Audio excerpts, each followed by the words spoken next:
Hello, Albuquerque. In those days, it was 41, so there was a lot of racism. I'm a Boeing 737 first officer. I did a lot of research, and I recommend everyone do the same. And now suddenly you're addicted, literally to heroin. Where were you born? I was born in Cambridge, England. Both my parents were drug addicts.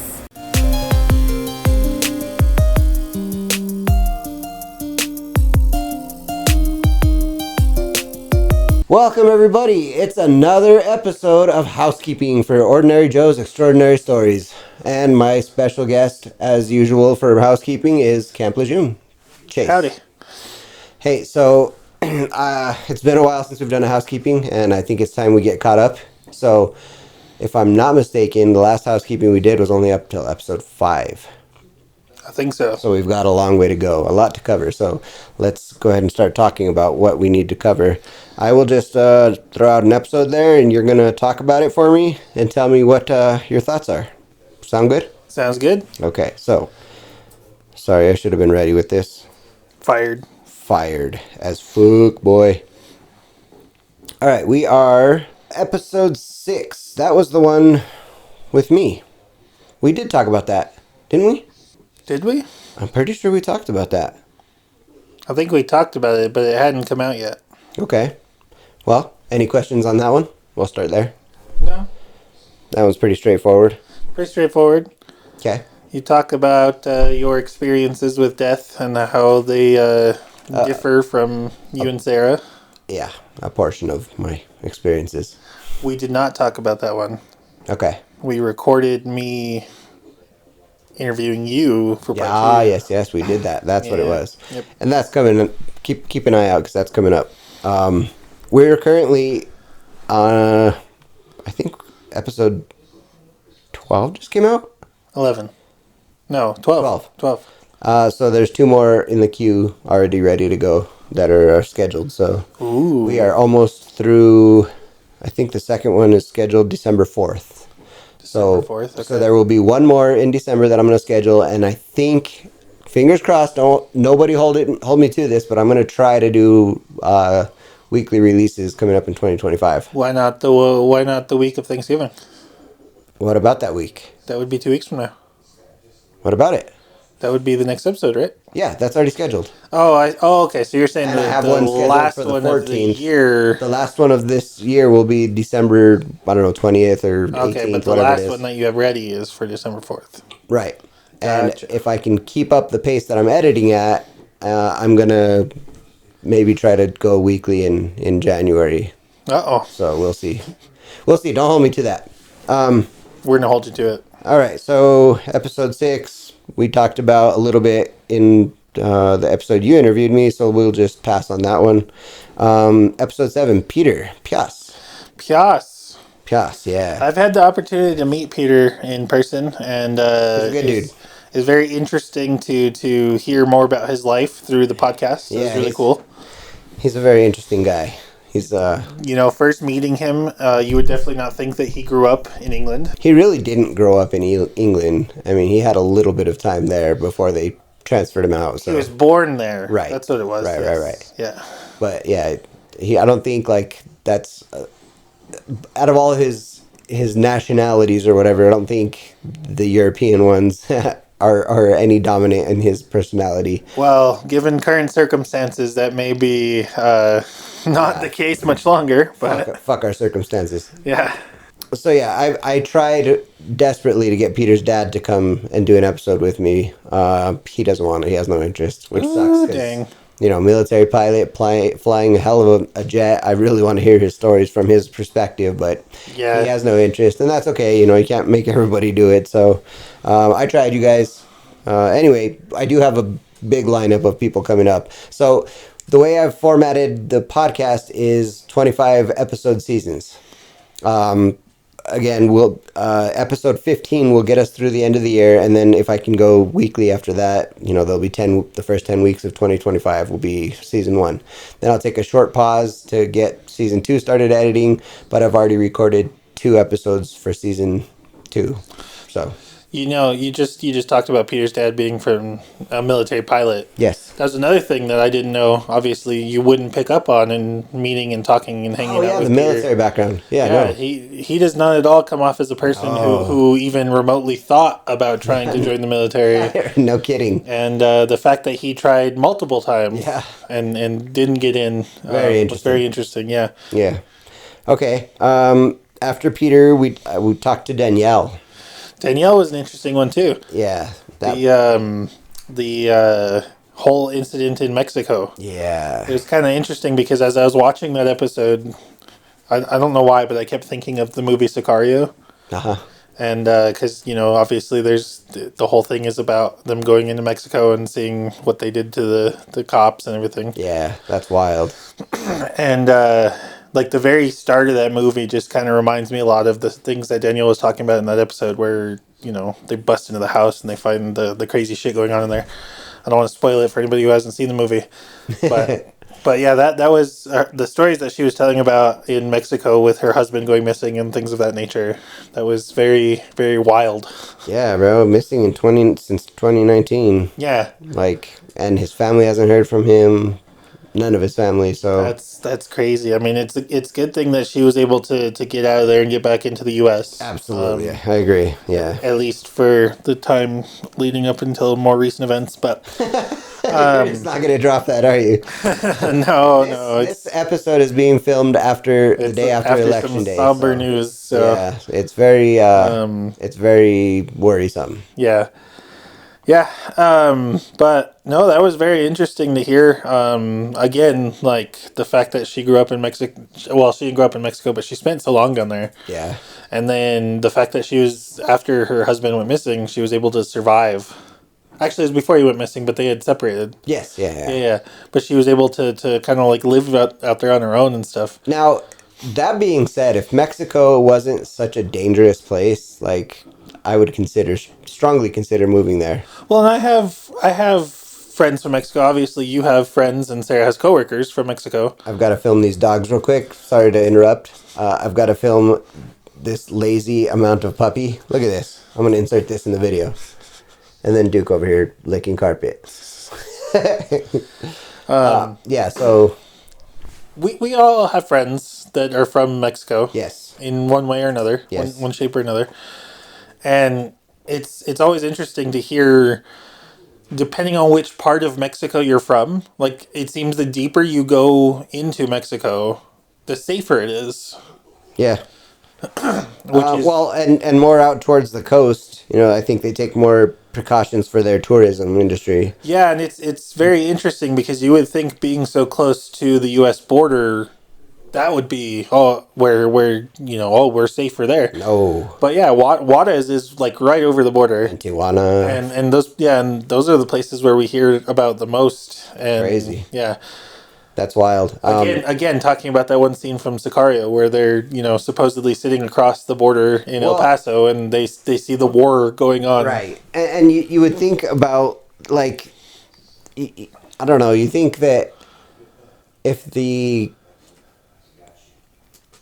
problems in Mexico, I don't want to say exactly what it is, I don't want to bring that kind of heat on myself, but the threats in Mexico, you would think that being as blatantly disrespectful as they are towards authority, being the military or the police down there, they just don't give a fuck about those. Those are no biggie. So you would think that the beach resorts and shit would also be not a threat to them. Right. But for some reason they just stay away, which baffles me. And there's always the threat. I've read it in the news. You see it on all the time. There's a show I watch on Nat Geo Wild at work. Well, I don't watch it, but I keep it on in the background. But it's airport security and stuff, and they're stopping people all the time who are like, I can't talk about this. They catch them with drugs. And they're like, I can't talk about it. I can't talk about it or my family will die. That's got to be happening in. Well, I think that, obviously I'm not an expert on this. Let's put that out there. But I think that might have a lot to do with it logically, right? Because, they're not fighting so hard to sell the drugs in their own country. They're fighting to sell those drugs in the U.S., where the dollar weighs way heavier to the peso. Right. So Gnarly. Okay, I don't even want to talk about that anymore. okay, Let's move on. Jose Solis was number 9. Jose. Yeah, Jose's a good dude. yeah. You and him seem to go back quite a ways. Oh, God, yes. That was a good episode to listen into, at least for me, because trying to be your friend and continue to learn more about you. It's always interesting to hear some of the stories that these guys tell, not only about themselves but also about you. You know, now that you say that, it reminded me of a story that I'd like to tell real quick about when Jose and I graduated high school. Jose's gift to he and I was to pay for us to get our tongues pierced. Oh, okay. And we went and did it. And actually, there's a videotape out there somewhere. I'll see if I can track it down. But yeah, we recorded the whole thing. Went and fucking got both our tongues pierced. And he went home and his dad lost his shit and fucking made him take it out like that day. I imagine. Jeez. So I kept mine for fucking years. But then, oddly enough, I was working for a company in Santa Fe that I did not like. Went to a training for them in Albuquerque, and there was a guy in my class that was, the guy was 53, 54 years old. Looked like an old man already. He didn't take care of himself very good. Missing teeth and shit, but he had a tongue piercing. He was playing with it, and I was like, oh God, I don't want to be that old man Yeah. with a tongue piercing. So I took it. I came home and took it out. I was done with it then. There's a guy that we frequent. Well, we don't. Me and some of our other coworkers frequent the Speedway in Los Alamos, and there's a guy that works there that kind of looks like what you're talking about. It's crazy. Like it's cool for them, if you want that lifestyle. But I kind of feel like not only is it unprofessional, but it seems like something that a younger person does. So it doesn't seem like something that somebody who with a career it does. Well, okay, we won't go too deep into that subject, but I'm sure that there is another career out there. It starts with an O and then an F on the second word, where that is very welcomed in that line of work. But.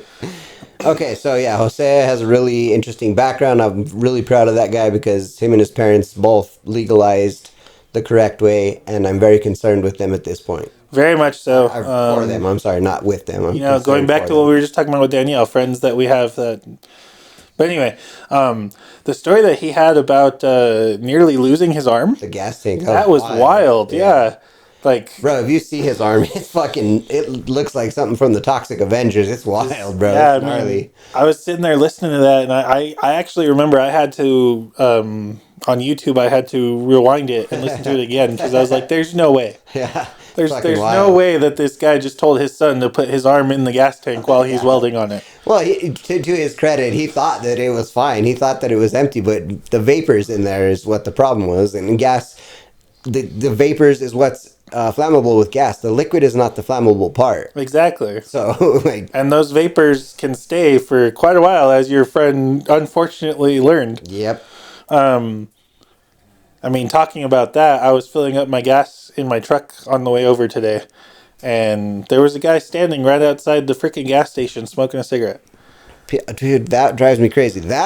When people fucking gas their vehicle up without turning the vehicle off, that fucking drives me insane.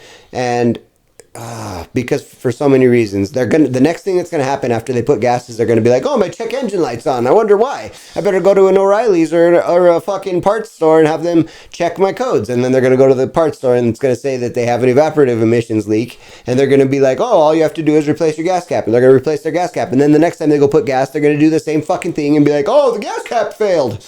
No, you're fucking running your vehicle.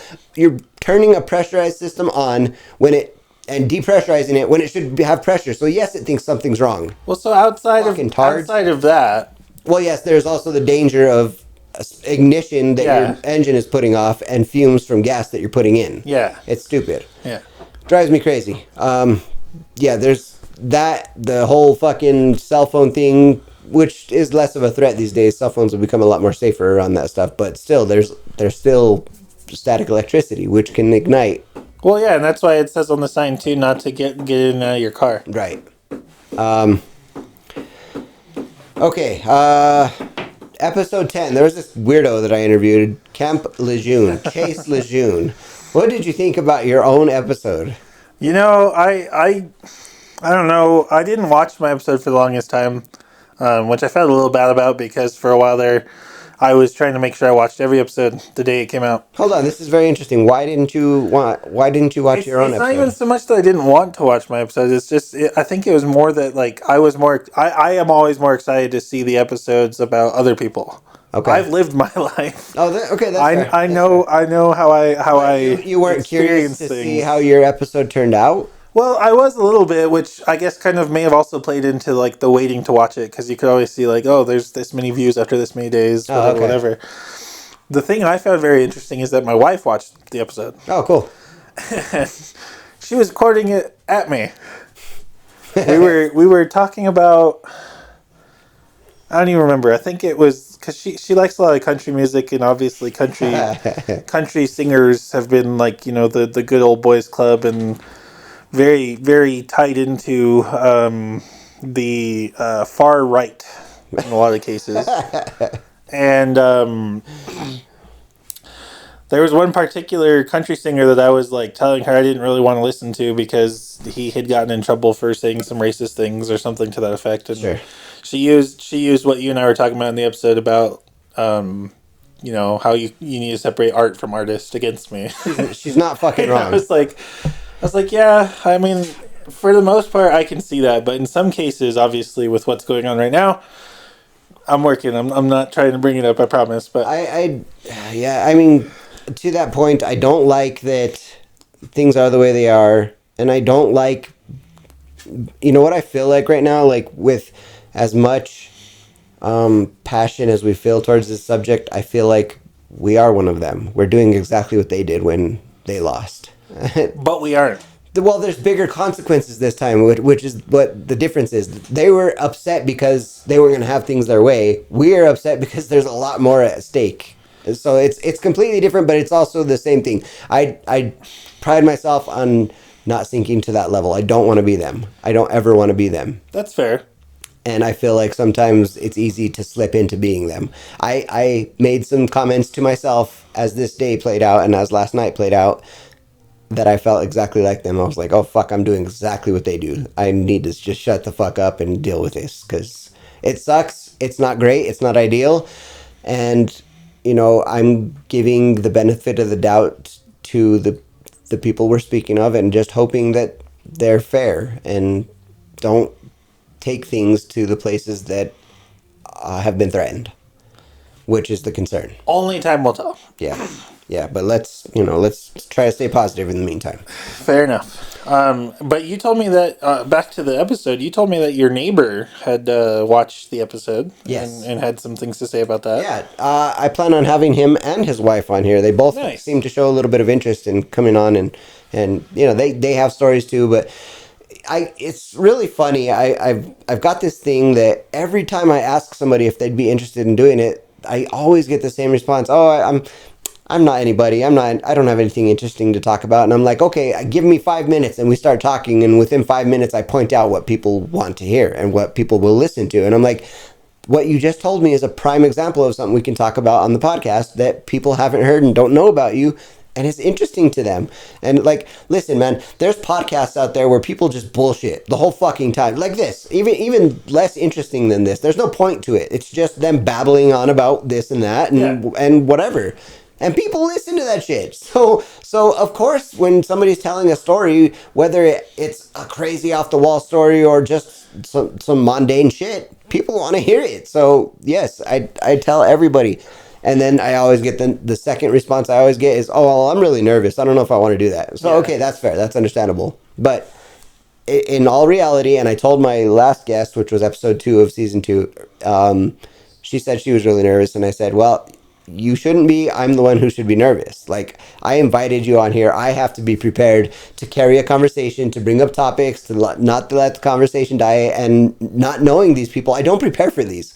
I write down some points that I'd like to talk about, but those don't always go the way I want to. So at the same time, though, like it's you know, having been in this seat, it's our lives, our stories that we're telling. Sure, and I can see, and not everybody is as open to sharing those stories and experiences. That's a great point. But this guest in particular we were just here to talk about her work. There was no vulnerability involved. There was nothing of her past involved. There was nothing personal involved. It was specifically her work. Fair. So in that case, I'm saying you shouldn't be. Now, a couple of my guests coming up, my brother and my friend Randy, these guys... You have a lot of friends. Their goddamn stories are fucking absolutely nuts, absolutely apeshit, and like if I was them, I wouldn't have the courage to tell my stories. And these guys are honest as fuck, and I had to ask both of them, are you sure you're comfortable with me putting this out there and people knowing all this shit? And they're like, yeah, I mean, I talk about it to my friends. Why can't everybody else hear it? And I'm like, okay, like, it makes you look really bad. But that being said, I wanted to touch on one more point. If you are a fan of my show and you do support me, thank you so much. Thank you everybody who's watching. I know it's not a huge, following yet. Someday we'll get there. But please, for any of my future guests, I don't want you to judge them. I have people on here because they are good people. All said and done, these people have changed. These people have grown up, and what they've done in their past, we all have shit in our past that we don't want to get out there, or, that we're not proud of. So, please try not to be too harsh in the comments or anything like that. I will flag and remove your comments if you're fucking talking shit to these people, because that's not right. Like, if anyone, put yourself in their place, have a little empathy. And if your comment, it would upset you, if somebody commented that about you, if you were my guest, then it's probably something you shouldn't put on there. Just please do that for me. That's the one favor I ask. Just real quick on that one, it's just very interesting because we live in a day and age where people are keyboard warriors. Oh, absolutely. They're not afraid to say things Nope. to anybody about anybody because they didn't grow up in an environment where running your mouth got you popped. Right. but anyway. I thought that was very interesting to hear that your neighbor had watched it. And it was cool. He came up to me when I was outside and he's like, hey, man, I just watched that episode with you and your buddy, and he's like, I'm surprised you guys are so well-rounded and turned out so well, because he's like, I grew up in a house full of women too, and by second grade I was zoned out, and I'm surprised I made it at all. So he's like, it's admirable that you guys are as well off as you are. And so I was like, that's a really big compliment, thank you. And the fact that somebody outside of my immediate friends group is watching these episodes, that I briefly told him about it in passing. I don't even think I sent him a link. So I forgot. So I watched today's episode. Yeah. And I forgot to like it right away. Okay. And when I came back, there's 20 views. So we're doing good, man. Nice. That makes me happy. I mean, to be fair, it's all the same 20 people who are watching every episode, but I will take it. That's cool. You gotta start somewhere, right? That's 20 people. That's thank you guys. Again, seriously, that's really cool. I appreciate every one of you guys. So, okay, let's move on. Monica built herself from the ground up, it seemed like. She did. She started from the bottom, now she's here. Yeah. That was really cool to hear too. Obviously when you hear about a self-made person, woman, man, whatever, the thing of that, and I'm not trying to discredit Monica by saying this, I just thought this was interesting, so I'll comment on it. Most of the people that own their own business, kind of built their own business. Like they had the idea for the store, they put in the effort to go get the loan and start the business and everything like that. Sure. And they run it. Right. And again, I'm not trying to discredit Monica at all. Yeah. I just thought it was very interesting that she has her own business, but she had kind of inherited it. Yeah. Now, obviously, she mentioned even on the episode that she put in the effort. She's there on the day-to-day. She makes sure that thing is working. And she's grown it. And she's grown it to that point. It was failing when she inherited it. And like I say, that's why I don't want to take away any credit. Credit is absolutely due there.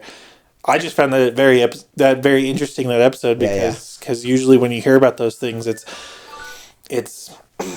Well, and she and I have a really long history, which is really cool. Like, we've known each other since, Paula Abdul was popular, bro. And that was even a while after we had initially met. Like, we were little kids when all my brothers weren't even born when we met. Yeah. So that's how long ago it's been. And my youngest brother is going to be the episode that's coming up that's crazy. And, he's got 2 kids of his own now, and he's it's fucking wild how long we've known each other. Well, and you guys really clicked too. I mean, obviously you guys have known each other that long too, but like she's almost like a sister to you. It seems, so I'm definitely having her back because since that episode, and it was a short one. I think we were both really nervous to be recording, and it seemed like there was a lot of like catching up. Like you guys hadn't seen each other in a while too, and that's the case. Yeah. So it kind of made us nervous, both of us, I think, to that point, and we kind of called the episode early just because I didn't want to put too much pressure on her to come out. But since then, I've thought about so many things that I was like, why didn't I ask her about this? Why the fuck didn't I say this? Like, and I have questions now. So she's definitely going to be. I know that. And every single episode I tell my guests that, oh yeah, we got to do this again. I want to have you back on. Most of the guests, I can take it or leave it. It's up to them if they want to come back on. I don't have further questions most of the time, but Monica, I have a lot, so she's definitely coming back. Well, that's good. Yeah, I'd like to hear more about her too. Cool. It was very cool. How do I say this? I'm appreciative of the effort that she's put in, and the fact that she's very successful. Yeah, absolutely. And it's just cool to see that there's individuals out there that admirable that get their shit together and make shit work. One of the things that I've talked to you about that I kind of disagreed with her on, but I'm not the owner of a business, and obviously that would make me see things a little differently if I were. I'll admit that, but just the rain, snow, broken leg. Yeah. Listen, anybody. That's dedication to the game. Not trying to detract any credit from her where it's due. Listen, and I think with my generation and leading up to all the way up to your generation, Sarah included in that, we kind of have a work ethic and an expectation for work ethic that's. In our day when we first started working, it was, I don't give a fuck what the weather is outside. Get your ass to work. Yeah. You need to be here. And especially when it's your own business, you want people to be there. Right. It's your business. You're trying to keep that thing afloat. Right. You can't pay people if you're not bringing money in. Obviously, if you're not bringing money in, if people aren't there to work, you're not bringing money in. So, it's kind of a vicious cycle. So I can see it from both sides. I agree with you that, like, that's a little extreme, but also... I get it for her business. It's her business. I get it. You're going to have to excuse Daisy. She's not going to stop chewing, so... And I agree with you. And that's why I prefaced that by saying, Yeah. I'm not a business owner. Yeah, I know. Yeah. And I don't have so much of my life tied into that business. Sure. So I can appreciate where she's coming from on it. Sure. At the same time, it's kind of crazy. Yeah. I get it. Yeah. All right. Let's talk about David Mitchell, today's episode. David Mitchell was a cool episode. David's very smart, he's a very different person. He's not your typical person. Like, just the way he talks, his mannerisms, his conversation. He didn't seem to be talking down to you about. No. He's not that kind of person. Exactly, yeah. He's a very, very nice, very respectable person. He's just different than your average Joe, and I think that that made him a perfect guest because it it shows the other side of people's personalities. Yeah. He's very atypical, and I respect that about him. So the fact that he's happy with things the way they are and how things have turned out, like, that's cool. It is what it is. It's not everybody's choice of path, but I think that the fact that he's comfortable with the way things are and the way he lives his life is cool. It's admirable. I mean, at the end of the day, that's all we can hope for, right? That was not everybody's as business savvy as he sounds. He's so smart business wise. That episode gave a lot of good advice too. You guys were talking about interviewing advice for going out and getting jobs and like good ways to sell yourself. And I did find it very interesting because I come from a STEM background that David was comparing his marketing expertise to STEM, science, technology, engineering, mathematics. Sure. Because he was, he's right. And obviously, you're not going to sell something that people don't want. True. How do you determine if people want something? You look at the statistics. Yeah. You run the numbers. So you realize, like, you don't realize on a day-to-day basis when you go to the stores that each and every single product is there because there was a marketing team behind it, and that Right. was like really interesting to me. I was like, I have never in my life thought about that. But you know, you walk into a store and you see a bag of chips right in front of you. Those bag of chips was researched, marketed, and somebody decided, okay, that's a good product to bring in because of the marketing. That's fucking wild. Well, and then, you know, I just recently, when I was watching the dogs for you guys, I just recently watched Flamin' Hot. Mm-hmm. And watching today's episode reminded me of watching that movie because, it, you know, the whole point of that movie, for people who haven't seen it, is how the hot Cheeto and the, like, spicy chips from the Frito-Lay company became a thing. Yeah. Because there was a market there. Right. And it was an untapped market. Untapped market, yeah. And it ties directly into what you and David were talking about how, you know, their research was done and they found an untapped market. And then obviously in the movie, the gentleman who created the chip did some testing with his friends and family, and they came up with the perfect, like, solution, and then they ran it through the company and everything like that. But there's a lot of data and research and analysis and everything that went into that. It's just really cool. Quick side note, your boy was in that movie. Just my elbow, just this much of my arm was pretty much in there, but I'm in there, and do you have the tattoos when we can see the arm? Maybe I can pause it at the right time. I think I'm too far away to see the tattoos, and I had a long sleeve on, so I don't think you'd be able to see it anyway. But it's a blue sleeve.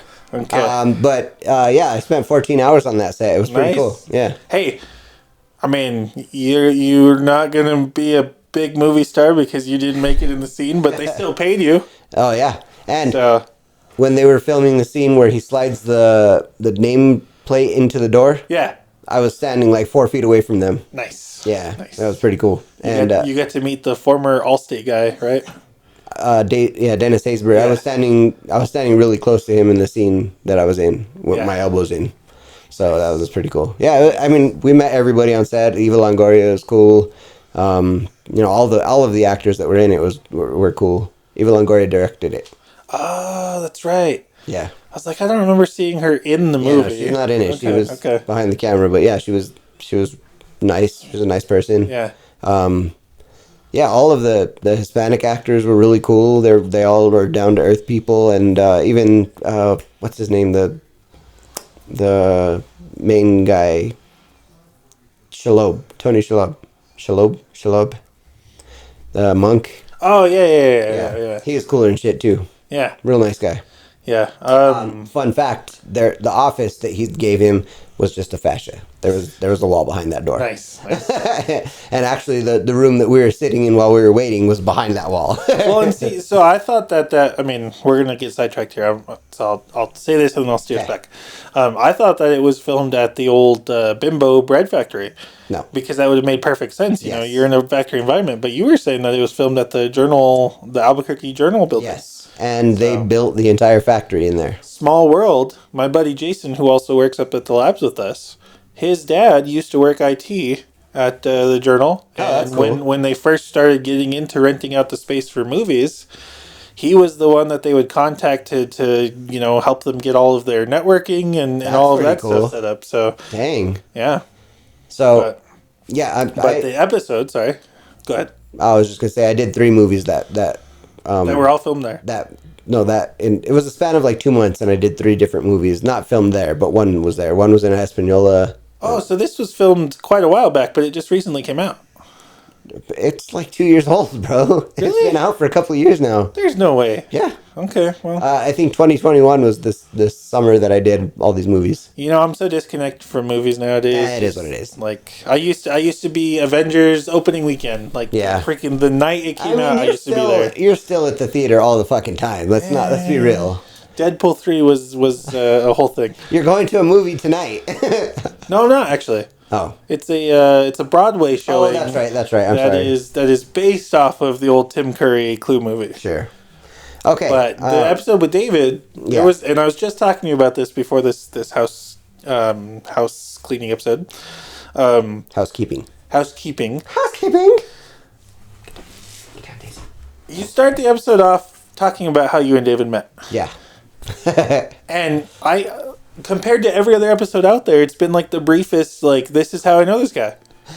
You're just like, yeah, we met in a pool. All right, so on to the story. Well, okay, so And then David kind of started touching on. I think he got to the cool thing about the older pools was just how deep they get. yeah. But yeah. So Then so we have Bob Ross music in the background. yeah, let me set up the scene for you real quick. So basically, Sarah and I, when I worked at the labs the first time, we rented an apartment on the edge of town in Santa Fe, across from the cemetery, basically, behind the old Radisson, if you know where that is, if you know Santa Fe at all. We were renting an apartment back there, really nice apartments, had a really nice pool. One day we went out in the middle of summer to go swimming, and, I was swimming with Sarah, and David was in there, and David's got... he's not your typical person. He's got a different personality. So, he kind of just started talking to me out of the blue. And I was like, okay, well, we're neighbors. Why the hell not? So I started talking to him. And yeah, we kind of just little by little hit it off. And then we started having beers together and whatnot. His apartment was right across the way from ours. And it's funny how that works because there's a lot of times where, because customer service reasons or whatever, someone tries to make small talk with me. And I'm just like, yeah, whatever, I don't want to talk to you. So I'll just like kind of like say yes or no or nod my head and like just try to do something to get them to leave me the fuck alone. But every now and then you come across a friend or someone like that, man, like, it's that you're gonna have a connection with, and you just for some reason you just like you're so, like I say, every other interaction I have, I'm just like, I don't want to talk to you. Like, I'm going to give you whatever, the bare minimum I can give you so that you can leave me alone. But then every now and then there's that one person or even a group of people where you're like, I'm going to put some effort in and I'm going to get to know these people. Listen, man, when I was in high school, I just think times have changed because from the time before I started smoking weed, like I'm early teens, and I was just the most outgoing person who would talk to anybody about anything at any time. And, I think that's how I know so many people and have so many damn friends.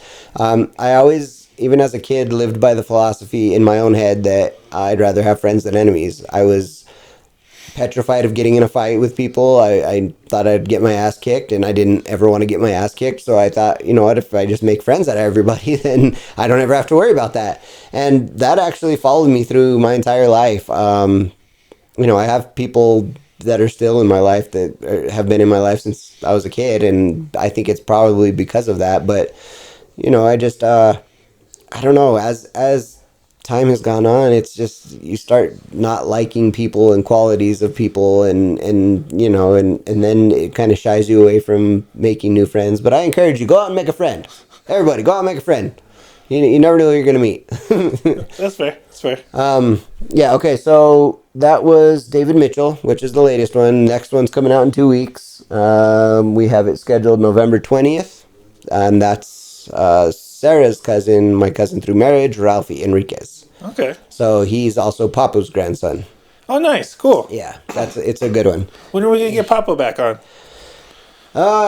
We can do that. We should, absolutely should.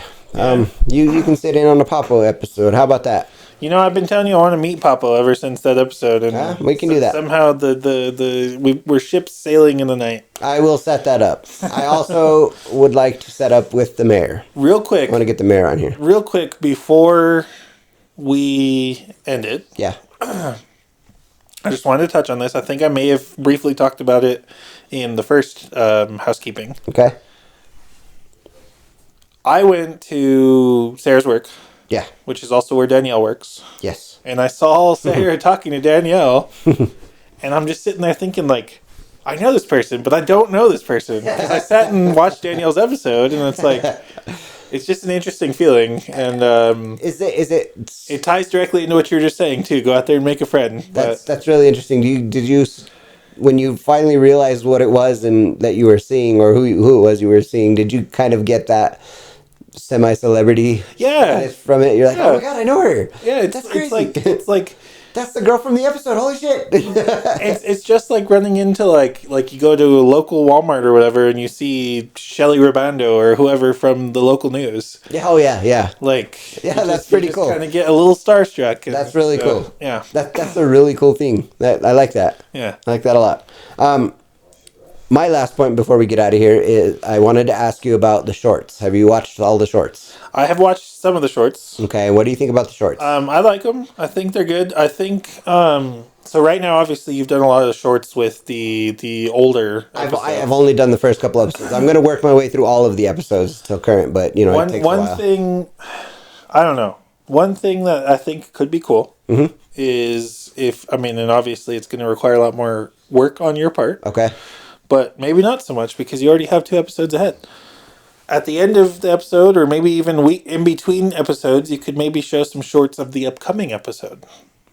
I like that. I like the idea behind that, but I don't want to give too much away. I like the episode being a surprise. Everything in the episode being a surprise. If I give good points that are going to suck you into the episode and you're going to watch the episode, then what if that was the only point that you liked and you're just going to sit there and be like, oh, this sucks. Marketing.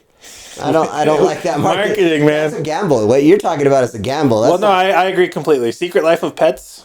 Hated that movie. Did you really? The reason I hated that movie is because I felt exactly what you're describing. When they showed all the trailers for that movie, that was the best parts of the movie were in the trailer. Yeah, see, and I don't want to do that. So I want you to watch the episode and be like, oh shit, that's crazy. Yeah. Not to be like, oh, that short was fucking dope, but the rest of this episode sucks. That's fair. I want you to listen to the whole, because... But you're still kind of running the risk with the old episodes, too. Yeah, but... Okay, that's a good point, but I'm not giving away all the best stuff in the old episodes. You could do the same thing of not giving away all the best parts of the new episodes. I'll try it. We'll try it. I'll give it a go. But if it fucks me and my views go down on the episode, it's going to be your fault. All right, well then we'll just do skits. Yeah.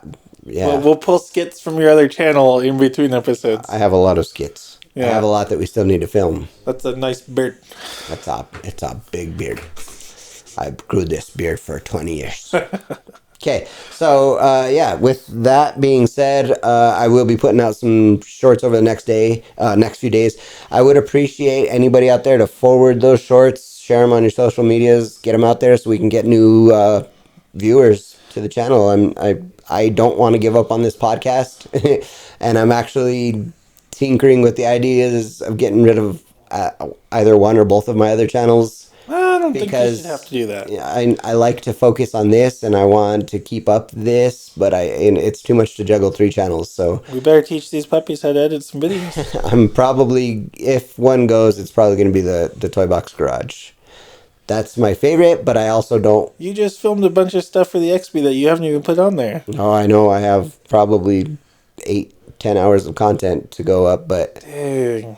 I'm trying something new first. I'm going to shorten the episodes to about 10-15 minutes max and see how that works. If that doesn't work, I'm just going to drop that channel and, just stick it out with the vlog channel. Okay. And then the podcast. I can keep recording stuff for the XB or the Toy Box Garage and, later on. So later on I can revisit that, but. Yeah. All right. That being said, we're going to call it. This is a good housekeeping. Thank you for joining me again. As always, I appreciate you. Extraordinary Joes. Yep. Ordinary Stories. That's right. And we'll see you guys on the next one. Thanks.